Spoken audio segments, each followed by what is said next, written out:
How's it going, everyone? My name is Anthony, aka ComicsRGreat, and welcome to the new Comic Book Day haul video for the books that I got back on Wednesday, November 24th.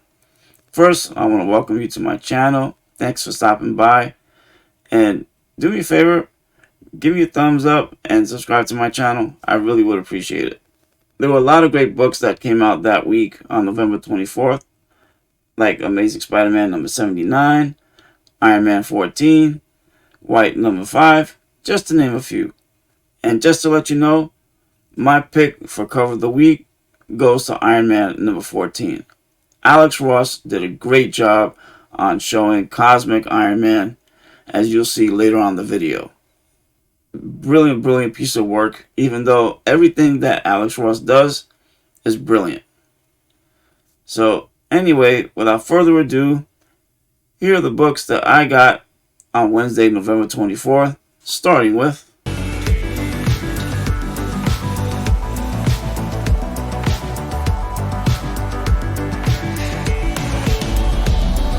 from Marvel Comics, Amazing Spider-Man number 79 by Cody Ziegler and Michael Dowling. The cover was drawn by Arthur Adams. We're continuing on to Chapter 5 of the Beyond storyline, where we see Ben Reilly. He's still Spider-Man, and he has the backing of the Beyond Corporation. But, certain things have started to happen where, his suit has gotten upgraded. They started asking questions where he's going. They're wondering if he has the right fit for them. And he's also wondering if he got into bed with the right corporation. So he pays a visit to Peter Parker, who's in a coma. He turns off, all his tracking information, all the spyware and stuff, because he made it. Well, let me backtrack a bit. While the Beyond Corporation makes upgrades to his suit, he also makes his own personal upgrades. Upgrades to make sure that they can't track him. Not 100%, and that if they call him, it goes to voicemail, the GPS is turned off, stuff like that. And the Beyond Corporation doesn't like it. Okay, they want to know where he is 100% of the time, and that he is on call 100% of the time. But that's not what Spider-Man is. Spider-Man is a hero to the people, not a hero to the corporation. So, and that's what this is starting to turn into. And Ben Reilly's not exactly feeling it. Okay, so while he visits Peter Parker, of course, Peter is in a coma, he can't respond, but he opens up to him about all this. And one of the people in the story that Ben Reilly has to go rescue is one of the board members. And when he gets to the penthouse, the board member's dead, and it's actually a trap set by Kraven the Hunter.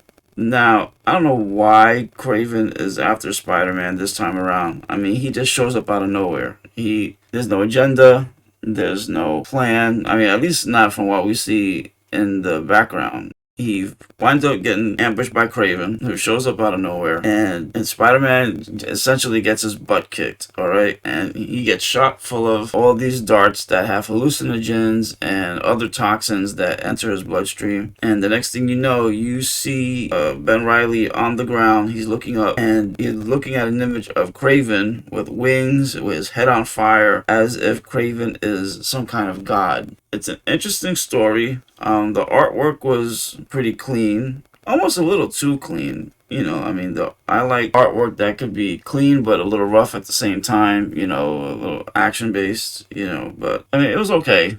Not one of the best stories, but not one of the worst either. More middle of the road story, middle of the road artwork. But in any case, Amazing Spider-Man number 80 will be coming out on Wednesday, December 1st. From Marvel Comics, The Death of Doctor Strange number 3 by Jed MacKay and Lee Garbett. The cover was drawn by In-Hyuk Lee.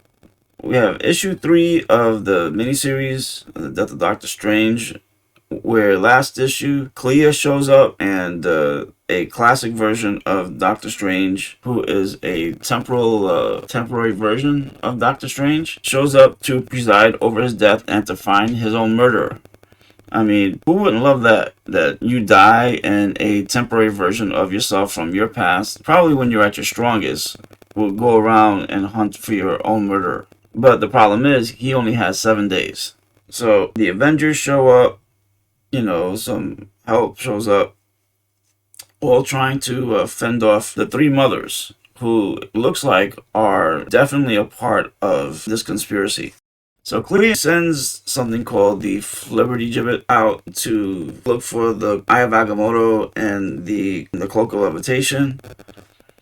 And they find it in the arms of Baron Mordo. So, of course, Doctor Strange is, he's pissed. And he believes that Mordo, who, of course, as we all know, has tried to kill Strange time and time again, that he's the culprit. He's the one who killed the current Doctor Strange. And they really want to get these items back because they need to use them to find Doctor Strange's soul. Because as we learned in this issue, we learned something very important. Without the soul of the current Doctor Strange, Earth has no Sorcerer Supreme. And if Earth has no Sorcerer Supreme, Earth is left open to all kinds of attacks from the mystical realm. So now we know that the mission here is not just to find the murderer, but to find the current Doctor Strange's soul and to create a new Sorcerer Supreme. So in the next couple of issues, that's essentially what's going to happen.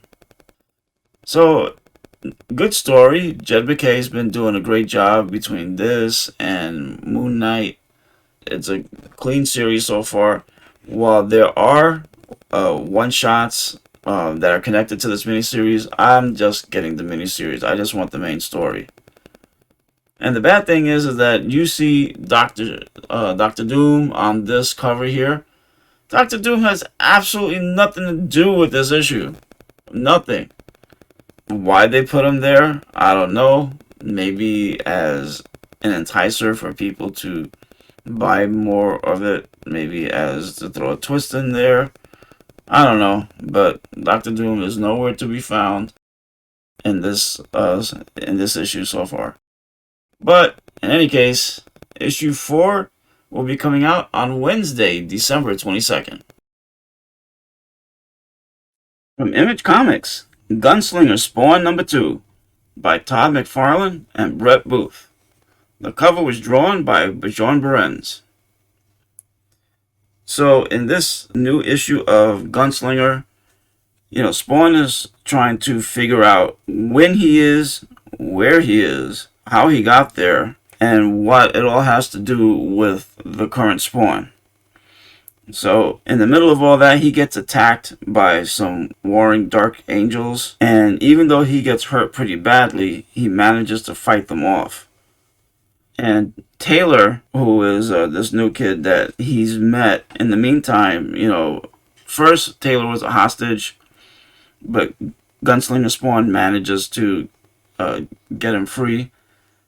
And eventually he needs Taylor's help, which Taylor is very willing to do. So Taylor's dad blasts Gunslinger Spawn in the back and then turns the gun to his own son, Taylor. So Gunslinger Spawn goes and he kills Taylor's dad. I mean, I think it's kind of messed up that his dad pointed the gun at him. He didn't care about him. Didn't care about his mom from the way everything sounded. And even though Taylor felt bad, especially with the fact that Gunslinger Spawn killed his dad, but at the end, he's kind of okay with it. And you see him helping Gunslinger. Well, this is going to be interesting because you got Spawn, She-Spawn, Medieval Spawn, and Gunslinger Spawn. So Gunslinger gets introduced to a toilet bowl. Okay? Now mind you, Gunslinger is from the Civil War. There were no automatic flush toilet bowls in that century. So everything is new to him.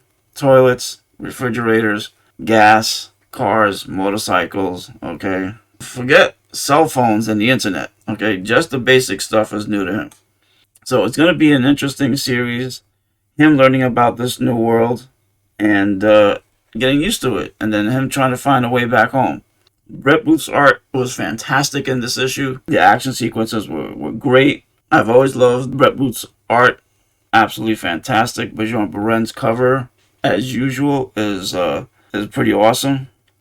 Okay, very detailed, very artistic, and very great. In any case, Gunslinger Spawn number 3 will be coming out on Wednesday, December 22nd. From Boom Studios, House of Slaughter number 2 by James Tynion, Tate Bromble, and Chris Sheehan.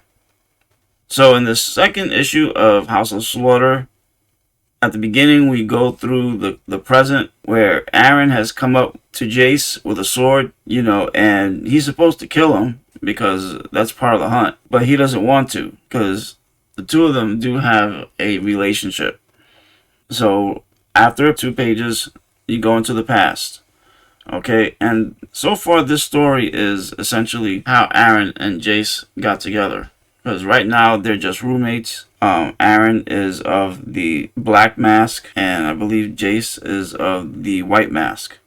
Alright, so this book is basically about Jace Boucher. Okay, if that's how you say his name. He's part of La Maison de Boucher, which I guess is a different house. It's one of theirs, part of the Order of St. George, but it's not the House of Slaughter. So in order to go from one house to another, he has to untether his monster, okay, which means like cut off the neck part so that way it comes out, and he has to beat the monster again and retether it, but they have to commit to the House of Slaughter, and his name changes, his last name changes pretty much. So that's exactly what happens. His name starts off as Jace Boucher from La Maison de Boucher. And when all is said and done, his name is therefore Jace Slaughter from the House of Slaughter. And he becomes official roommates with Aaron. But you could see at the end that he has some issues. Okay, issues with his parents and with history. So, in any case, House of Slaughter number 3 will be coming out on Wednesday, December 22nd. From Marvel Comics, Iron Man number 14 by Christopher Cantwell and Cafu. The cover was drawn by Alex Ross. So I haven't read any Iron Man books in a really long time. I mean, I haven't really collected Iron Man since way back in the Armor Wars storyline. But I know that, Tony Stark, of course being Tony Stark, has gone through armors and everything. This cover, which is done by Alex Ross, another brilliant cover amongst a plethora of brilliant covers. This is anything that the story is going to be about, is that Tony Stark is going cosmic, and that armor is 100% badass. Okay? Don't want to say it like that, but it is. I don't know who came up with the design, but it is absolutely fantastic. Alright, so obviously Tony Stark is going to grab a hold of the power cosmic, and he's going to reshape his armor. Okay, he goes through some stuff internally, within himself, coming to grips with having to use the power cosmic. He doesn't want to become dependent on it, but in this case he has to, because he's fighting Korvac, which this guy has god level type powers, and in order to beat him, he's got to step up to the plate and rise to the occasion. And at the end of the issue, you see the new version of Iron Man, and he is no joke. So obviously for at least the next 6 issues, I will be collecting Iron Man to see what happens between Korvac and cosmic level Iron Man. In any case, Iron Man number 15 will be coming out on Wednesday, December 22nd. From Image Comics, Radiant Black number 10 by Kyle Higgins and Marcelo Costa. The cover was drawn by Eleonora Carlini. Last issue, Marshall risks it all to save his friend Nathan. Nathan was in a coma since issue 5. Marshall risks standing in front of a train in order to save his best friend Nathan. So the robot, or whatever the suit is, whisks him off inside itself. And he walks on this path, and eventually he does find Nathan. But one thing the suit does say is that he will pay a terrible price. But to Marshall, it's worth it. Getting Nathan back is worth whatever price he has to pay, even if it means dying. That's how much of a friend Marshall is to Nathan, because he believes that Nathan has been that to him. So that is, in my opinion, one of the truest bonds of friendship. So at the end, you see them flying off into what may possibly be their bodies. So we'll see what happens in issue number 11, which the title of it is supposed to be Awake. So hopefully we'll get one, who knows, maybe even two new Radiant Blacks. Because since Nathan was the first one, Marshall was the second one, or one is going to be Radiant Black and the other one white, or who knows. But in any case, Radiant Black number 11 will be coming out on Wednesday, December 22nd. From DC Comics, Robin number 8 by Josh Williamson and Gleb Melnikov. This is the 8th part of the Tournament of Lazarus storyline. And right now, for the second time, we have Robin versus Hawk. Okay, and they go at it for a full few pages. Just the two of them going back and forth. And they respect each other. They really, really do. Okay, they've both been trained by the League of Lazarus. The League of Shadows. And, Damian has lost once. Okay, and Hawk hasn't. So Hawk has an edge on him. But about halfway through the book, Damian realizes that he can't win. He can't beat Hawk. And eventually, Damian does all he could, but Hawk just takes him by the head, snaps his neck. Boom. Death number 2. And all these fighters there have come back. Flatline, Ravager, Respawn, just to name a few. And they've all died twice. One more death and it's permanent. They'll never come back. And Damian, he's just died the second time. So there's this demon that's hidden in the island, and it's about to rise again.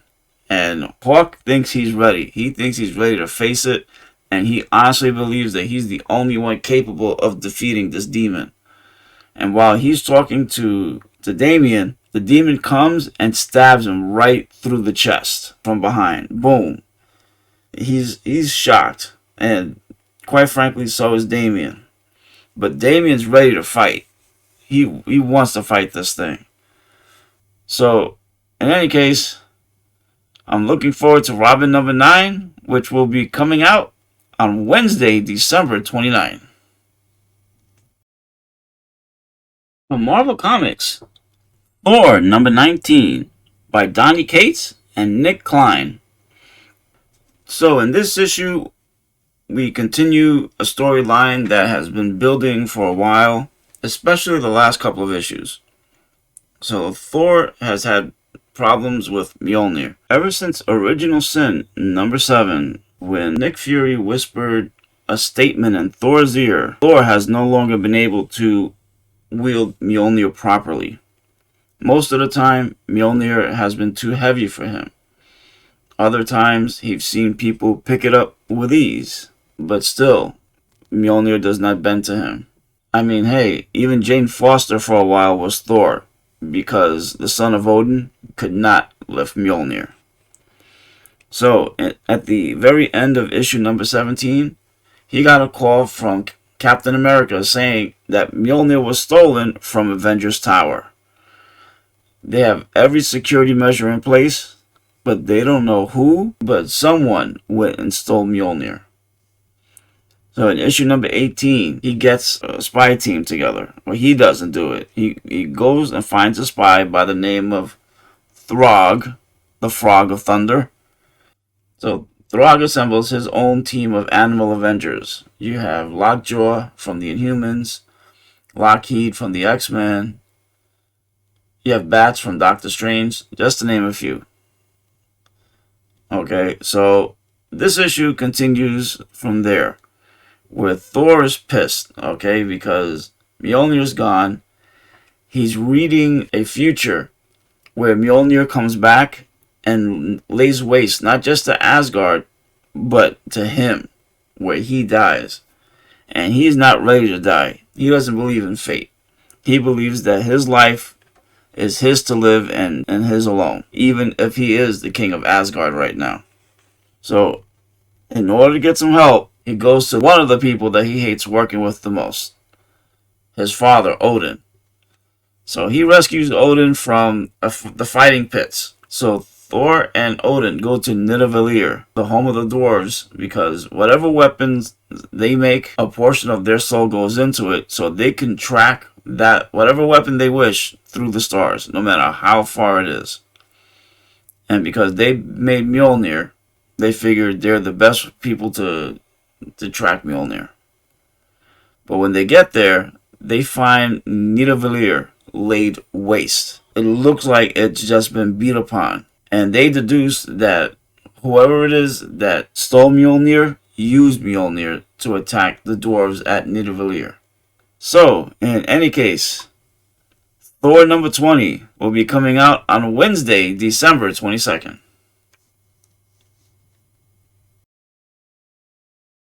From Image Comics, Time Before Time number 7, by Declan Shalvey, Rory McConville, and Joe Palmer. So, this is the beginning of a new 6-issue story arc, and sort of a continuation of the last one, where Tatsuo and Nadia are still on the run from the Syndicate in the year 2040. While about 100 years later, in the year 2141, the Syndicate gets a visit from the Union. The Union is essentially a group of people who hate the Syndicate. They're trying to fight back. So a pod just shows up in the year 2141 and kills everyone in the room and disappears. So Nadia tries to find out where her family was at. That's all she's looking for. In the process, Tatsuo unleashes a futuristic robot. So this robot looks like he was thrown together with a spit and baling wire. But this robot's name is Kevin. He has a ton of information and a bad attitude. He knocks Tatsuo in the gut for a split second and decides to hightail it out of there. So they're in the year 2040 or 2042, I forgot which year it is, with a weird robot on the loose, a futuristic robot that really is not supposed to be there. So Nadia gets to where she thinks her family is, but they're not there. They never showed up. So now the question is, where is her family? Oh, hopefully in issue number 8, which is supposed to be coming out on Wednesday, December 15th, we'll start to get some answers. From Black Mass Comics, White number 5, by Kwanzaa Osayefo and Tim Smith.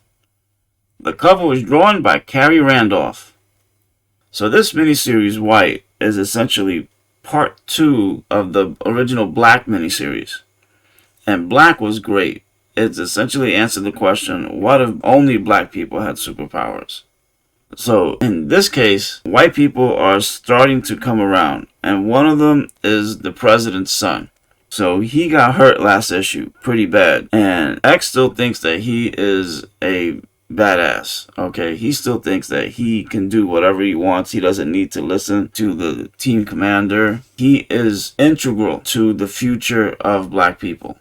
He still hasn't learned patience, self-control, and strategy. That's what they're trying to teach him, and for some reason, he just won't learn. He thinks he's invincible.